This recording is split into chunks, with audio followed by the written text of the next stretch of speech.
आपका वो जो मुल्ला आसिम मुनीर है, कहाँ है वो? 3 महीने में 3 बार जाके वो वाशिंगटन बैठ जाता है। Pakistan is the mediator. तुम लोग ना 3 में ना 13 में, फिर भी तुम लोगों ने पाकिस्तान से थप्पड़ खा ली। तो किस तरह से भारत चिंता बनती हुई दिखाई दे रही है, क्योंकि चीन मीडिया तो इतना बेशरम और घटिया हो चुका है कि देश का कथित सबसे बड़ा चैनल आज तक, अभी 2 घटनाएं उसने ऐसी की मतलब तो नाक काट के जड़ से पहुंच के उन्होंने हम लोगों का। ये दोस्तों, वो दाने दाने के लिए मोहताज पाकिस्तान, जिसकी अर्थव्यवस्था दिवालिया होने के कगार पर खड़ी है, उसने अमेरिका और ईरान के बीच सीज फायर करा दिया। सोमनाथ भारती भाई, हम पाकिस्तान को दलाल कह दें और बहुत सारे लोग यहाँ पर एक राय कुछ नहीं है, पर चाइना को भी साथ रखा है, अमेरिका को भी साथ रखा है पाकिस्तान ने। सूत्रों के हवाले से खबर चली थी देश की मीडिया पर कि दलाल कहा गया था पाकिस्तान को कि हम दलाल नहीं है, इसलिए इस तरह की बातचीत में हमारी भूमिका नहीं है। लेकिन अब यह साफ हो गया कि पाकिस्तान केवल फैसिलिटेटर नहीं बल्कि मीडिएटर की भूमिका में है और महत्वपूर्ण भूमिका में है। आसिम मुनीर के तो एकदम ट्रंप के साथ ऐसे लग रहे हैं कि बिल्कुल ही घरेलू संबंध हो गए हैं, फोन लाइन पर दोनों एक साथ रहते हैं। और पाकिस्तान का इतना अंतर्राष्ट्रीय रुतबा बढ़ेगा तो भारत की उस मुहिम को तो धक्का लगेगा। बिल्कुल की बहुत तारीफ की है, शहबाज शरीफ की बहुत तारीफ की है, उनके गुणगान करते हुए नहीं थक रहे हैं। इस डील पर साइन हुए तो मैं इस्लामाबाद जा सकता हूं, मैं इस्लामाबाद जाऊंगा और वहां के लोग मुझे बहुत पसंद करते हैं। Pakistan is the mediator. तुम लोग ना 3 में ना 13 में, फिर भी तुम लोगों ने पाकिस्तान से थप्पड़ खा ली। आपका वो जो मुल्ला आसिम मुनीर है, कहाँ है वो? 3 महीने में 3 बार जाके वो वाशिंगटन बैठ जाता है। वाशिंगटन हथियार दे रहा है, उसको प्रोत्साहन दे रहा है कि मारो भारतीयों को, और वहां आपकी जबान पे लकवा लग जाता है साहब।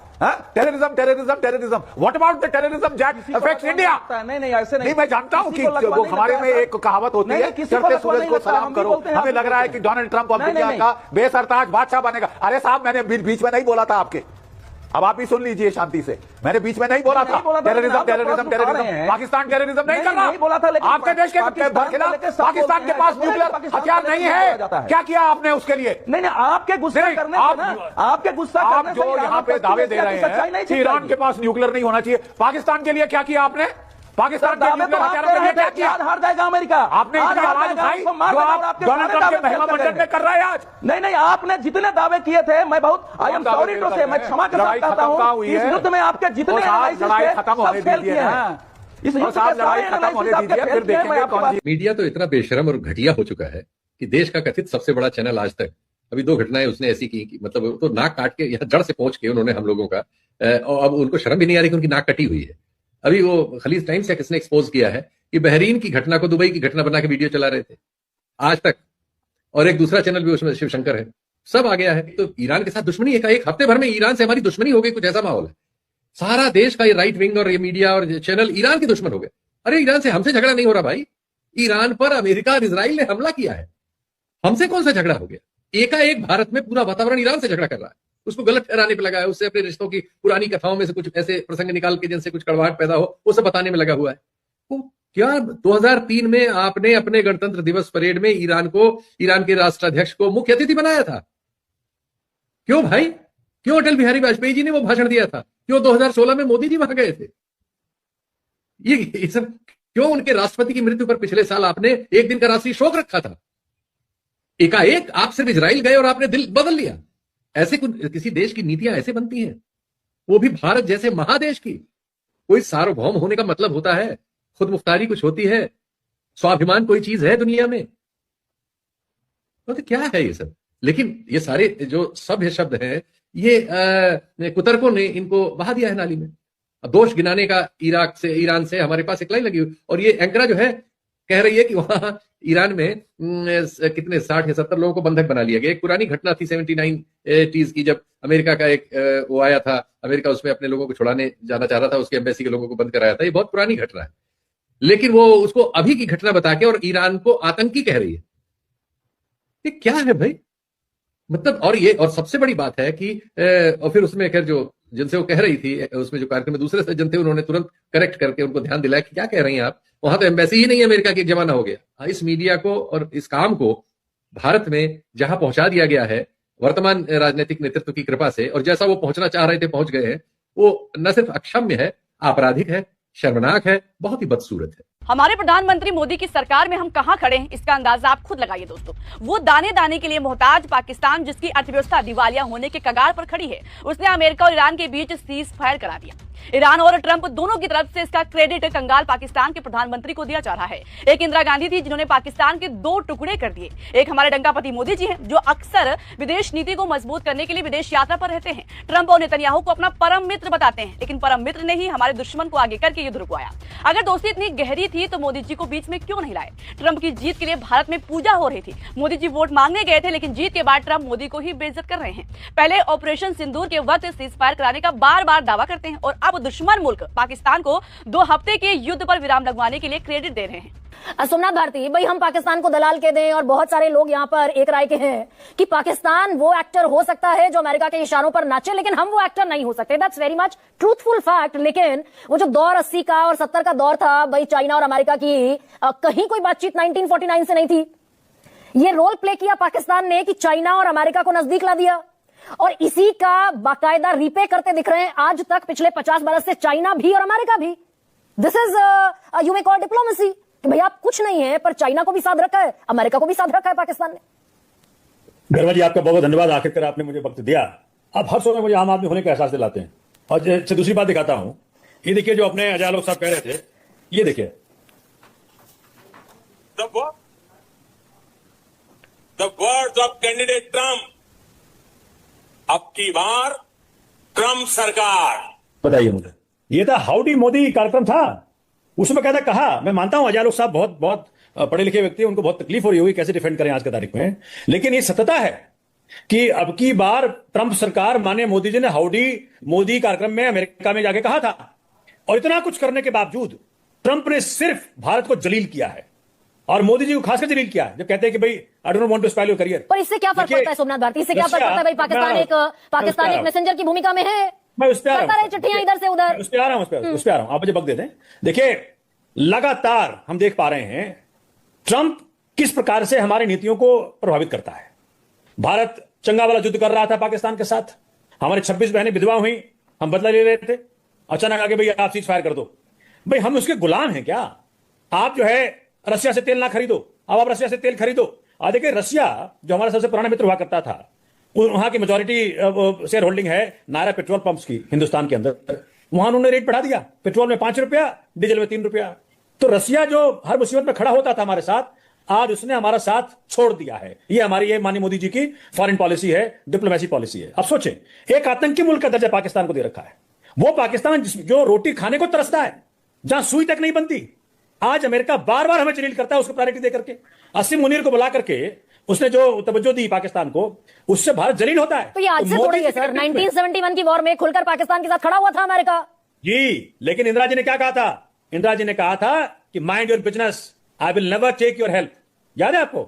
इंदिरा जी ने बकायदा आईना दिखाया था अमेरिका को। लेकिन ट्रंप क्या कर रहे हैं? हर वक्त जलील करते हैं और मोदी चुप बैठे हुए एकदम चुप। अगर ये मीडिएशन नहीं होता, दवा रखी है मोदी जी की, अगर ये मीडिएशन पाकिस्तान की सीक्रेट दवा हुआ है। नहीं, एक सेकंड भाई, ये पाकिस्तान पेशकश कर रहा है, तो क्या हम अपने देश को आश्वस्त कर सकते हैं कि हमारी जब डोनाल्ड ट्रंप से बातचीत हुई तो हमने डोनाल्ड ट्रंप से कहा कि भाई पाकिस्तान आतंकी मुल्क है, इसको कैसे आप अपने देश को होस्ट करने की, अपने देश को होस्ट के तौर पर प्रेजेंट करने की इजाजत दे सकते हैं? शर्मा जी मान लीजिए मेरी बात, आज माननीय मोदी जी के मुंह से अमेरिका या ट्रंप के खिलाफ एक शब्द नहीं निकल सकता, ये समझ लीजिए आप। ये सेंडर हो चुके हैं वहां, क्योंकि इनका अपना कोई ना कोई मसला एब्स्टिन फाइल में फंस रहा है, या इनके दोस्त अदानी का फंस रहा है, कुछ ना कुछ तो फंस रहा है कहीं ना कहीं। और मैंने बार बार कहा, मेरे नेता ने भी कहा है कि अगर माननीय मोदी जी कोई भी सीक्रेट ट्रंप के पास है तो देश हित में, राष्ट्र हित में, भारत हित में रिजाइन कर दे, वो हट जाए सीट से, कोई और संभालेगा देश को। लेकिन भारत को बार बार नीच ना दिखाए ट्रंप, ये बहुत जरूरी है। अगर माननीय मोदी जी देश को प्यार करते हैं तनिक भी कहीं भी, तो आज जरूरी है कि माननीय मोदी जी राष्ट्र हित में रिजाइन कर दें। सूत्रों के हवाले से खबर चली थी देश की मीडिया पर कि दलाल कहा गया था पाकिस्तान को कि हम दलाल नहीं है, इसलिए इस तरह की बातचीत में हमारी भूमिका नहीं है। लेकिन अब यह साफ हो गया कि पाकिस्तान केवल फैसिलिटेटर नहीं बल्कि मीडिएटर की भूमिका में है और महत्वपूर्ण भूमिका में है। तो सर भारतीय डिप्लोमेसी का क्या होगा सर? एक तरफ अमेरिका के साथ उसके बढ़ते संबंध, और जिस तरीके से आसिम मुनीर के तो एकदम ट्रंप के साथ ऐसे लग रहे हैं कि बिल्कुल ही घरेलू संबंध हो गए हैं, फोन लाइन पर दोनों एक साथ रहते हैं। और तो किस तरह से भारत चिंता बनती हुई दिखाई दे रही है, क्योंकि चीन के करीब भी पाकिस्तान और अमेरिका के करीब भी पाकिस्तान। तो भारतीय डिप्लोमेसी का क्या होगा सर? देखिए विक्रांत, आपने बहुत बड़ा और बहुत बढ़िया सवाल आपने किया है। भारतीय मीडिया पर टिप्पणी नहीं करें तो अच्छा है, क्योंकि उस पर टिप्पणी करेंगे तो हमारे बहुत सारे साथी और दोस्त नाराज हो जाएंगे, जो सरकार के एजेंडा सुबह से शाम तक परोसते रहते हैं। देखिए ये जो पाकिस्तान की जो डिप्लोमेसी है, इस डिप्लोमेसी को हमें समझने की जरूरत है। और जब 2017 में जब ट्रंप अमेरिका के राष्ट्रपति बने थे पहले टर्म में, तो उन्होंने पाकिस्तान को मिलिट्री एड देने से मना कर दिया था। उनका ही कहना था कि आतंकवाद के खिलाफ पाकिस्तान की लड़ाई कमजोर है और वो उसमें पूरे मनोयोग से मदद नहीं कर रहा है। तो ये स्थिति थी, ट्रंप पाकिस्तान के ऊपर अविश्वास कर रहे थे। और दूसरे टर्म में वही पाकिस्तान और उनके सेना प्रमुख आज ट्रंप के विश्वस्त बन के सामने आए हैं। ये जो टर्न अराउंड है, ये टर्न अराउंड इसलिए है क्योंकि पाकिस्तान को अपनी कमजोरी का पूरी तरीके से एहसास है और पाकिस्तान को लगता है कि उनकी जो अंदरूनी राजनीति है और जो बाहरी उनकी छवि है उसको ठीक करने की जरूरत है। और उसका यह नतीजा है कि जब से आसिम मुनीर पाकिस्तान के सेना प्रमुख बने हैं तब से लगातार उन्होंने ये कोशिश की है कि चीन के साथ उनके रिश्ते अच्छे थे ही, अमेरिका के साथ भी अपने रिश्तों को बेहतर करना चाहिए और वो इसमें पूरी तरीके से कामयाब है। हम उसके लिए कुछ भी कह सकते हैं कि अमेरिका की तो आसिम मुनीर चमचागिरी कर रहे हैं, इसलिए ऑपरेशन सिंदूर के बाद उन्होंने अमेरिका के राष्ट्रपति डोनाल्ड ट्रंप को नोबेल प्राइज देने की सिफारिश की। तो हम ये भूल जाते हैं कि हमारे प्रधानमंत्री अमेरिका गए थे और वो तो कह रहे थे अब की बार ट्रंप सरकार। तो ये चापलूसी का जो एक आरोप पाकिस्तान के ऊपर लग रहा है, दरअसल ये कहीं ना कहीं अपनी खींच को छिपाने की एक कोशिश है। और हमें ये नहीं भूलना चाहिए कि आखिर पाकिस्तान जो एक आतंकवाद को बढ़ावा देने वाला देश है, जो फेल्ड स्टेट है, जो रोग स्टेट है, आतंकवाद जिसकी विदेश नीति का एक अखंड हिस्सा है, जो भारत को लगातार अस्थिर करने की कोशिश करता है और जहां पर जिसे कहते हैं अलकायदा का चीफ पकड़ा गया हो, आप सोचिए कितनी बड़ी स्थिति थी। बिल्कुल। और जो तालिबान को जिसने जन्म दिया, वो पाकिस्तान आज अंतरराष्ट्रीय मंच पर वो अमेरिका का भी दोस्त है, वो चीन का भी दोस्त है, ईरान भी उसके ऊपर ट्रस्ट कर रहा है और वो 1945 के बाद के सबसे बड़े संकट में से एक का निवारण करने की किरदार में आज वो दिखाई पड़ रहा है। हम इसकी तारीफ करें ना करें क्योंकि हम भारतीयों की पाकिस्तान को लेके एक अजीब तरीके का पूर्वाग्रह है और हम उस पूर्वाग्रह से सच्चाई को शायद देखना भी नहीं चाहते और आज की जो विचारधारा जो देश के ऊपर है वो तो बिल्कुल ही उसको बर्दाश्त नहीं कर पा रही है। तो उनके लिए, उनकी विचारधारा के लिए, भारत की सरकार के लिए, जो मौजूदा सरकार है उसके लिए ये तर्क अच्छा हो सकता है कि पाकिस्तान दलाली कर रहा है। लेकिन अभी कल ही मैंने एक मशहूर पत्रिका पॉलिटिको में जो ऑनलाइन मैगजीन है उसमें मैंने एक बहुत बड़ा लेख पाकिस्तान के बारे में पढ़ा और जो स्पष्ट तौर पे कह रहा है कि पाकिस्तान की स्टैंडिंग ग्लोबल लेवल पे, अंतरराष्ट्रीय मंचों पर काफी बढ़ी है। और क्यों नहीं बढ़े? अगर वो दुनिया के इतने बड़े संकट से दुनिया को निकालने की कोशिश में जुटा हुआ है फॉर व्हाटएवर रीजंस, चाहे वो ट्रंप की चमचागिरी की वजह से, चाहे वो चाइना की चमचागिरी की वजह, किसी भी कारण से, बिल्कुल, लेकिन उसके किरदार को तो आज इग्नोर नहीं किया जा सकता। तो दरअसल हमारी जो विदेश नीति है उसका सबसे बड़ा संकट यह है कि इस वक्त हमारे पास कोई पॉलिटिकल फॉरेन मिनिस्टर नहीं है और एक कामयाब ब्यूरोक्रेट को आपने विदेश मंत्री बना रखा है जिनकी एकमात्र भूमिका है दुनिया के तमाम देशों में जाकर घूमना और ऐसे ब्रेजन स्टेटमेंट्स देना जो आपकी विदेश नीति का भला नहीं बल्कि नुकसान कर रहे हैं। दूसरा कारण क्या है कि हमारी विदेश नीति जब अपनी डोमेस्टिक पॉलिटिक्स की वजह से आगे बढ़ती है, विचारधारा की वजह से आगे निर्धारित होती है, तब ये दिक्कत पैदा होती है। हम इजराइल के साथ क्यों इतने करीब हो गए? हम अमेरिका के साथ इतने करीब क्यों हो गए?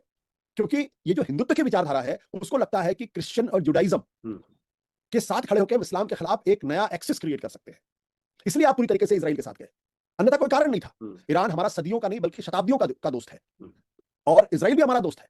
हमें दोनों के बीच में संतुलन बना के चलना चाहिए था, लेकिन जब विचारधारा से भी, लेकिन ये अजीब त्रासदी है कि जो भूमिका भारत को निभानी चाहिए वो भूमिका आज पाकिस्तान निभा रहा है और हम बैठ के देख रहे हैं और हम ये कह रहे हैं कि वो एक दलाल स्टेट है। हमें सोचना चाहिए था कि हम वो भूमिका क्यों नहीं निभा पाए। और विक्रांत, आप जरा सोचिए कि अगर ईरान और अमेरिका के बीच की शांति वार्ता अगर दिल्ली में हो रही होती तो क्या होता?